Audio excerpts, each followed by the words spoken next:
Kia ora. In the news for Friday the 30th of August. The British Parliament has decided against military intervention in the Syrian conflict. Prime Minister David Cameron has lost a vote on the move by 285 votes to 272.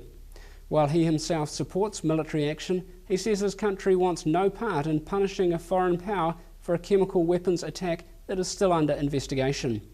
New Zealand's Prime Minister is promising our Parliament will have a say on Kiwi contribution to military action against Syria.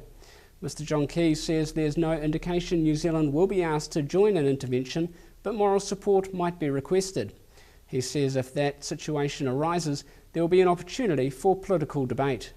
To the best of my knowledge, we haven't really ever had a vote on whether we join in military action, but ultimately there will certainly be debate within Parliament, opportunity for leaders and others to express their views. In the United States, hundreds of demonstrators have protested US plans for a military strike. The American government has not ruled out military action, but a former UN weapons inspector has pointed out that President Obama was a strong critic of the Iraq invasion and needs to be vigilant against appearing hypocritical. In other news, the wildfire threatening Yosemite National Park is spreading further into the US tourist landmark. The fire now covers more than 192,000 acres and is only 30% contained. Full containment of the blaze is not expected for several weeks. Back home, the Transport Accident Investigation Commission has confirmed it is looking into this morning's incident on board an Air New Zealand flight from Wellington to Auckland. The aircraft had already started its descent when the pilots received a loss of pressure warning. Crew initiated a rapid controlled descent for a safe landing and ensured passengers remained calm. An airline spokesman says while the incident ended well, it is important to learn what caused the problem and learn from it. Court action against the government's in-work tax credit has failed. The Child Poverty Action Group argued that the credit for working parents unjustifiably discriminates against beneficiaries. The Court of Appeal ruled the discrimination is not out of proportion to the goal of encouraging people to work.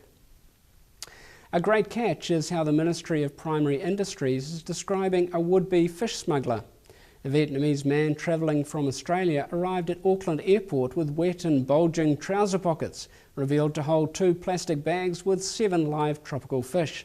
He'll be prosecuted for breaching the Biosecurity Act. The end is in sight for a team of cyclists who have been pedalling hard across Australia. The Bike for Bibles crew, including 2 Kiwis, is on the final leg of their Australian bike ride, touching 3 oceans and travelling 7,000 kilometres across the continent. The ride ends this Sunday and money raised will also go towards a Bible-based literacy program for victims of domestic violence in Latin America. And finally, Tekapo Springs is bringing the world's largest inflatable water slide to New Zealand. The new Tripo slide will be unveiled on the 1st of November at the town's outdoor skating rink. A spokesperson says Tekapo is the first location outside the USA to have the slide. Well, that's it from me and the Rhema news team.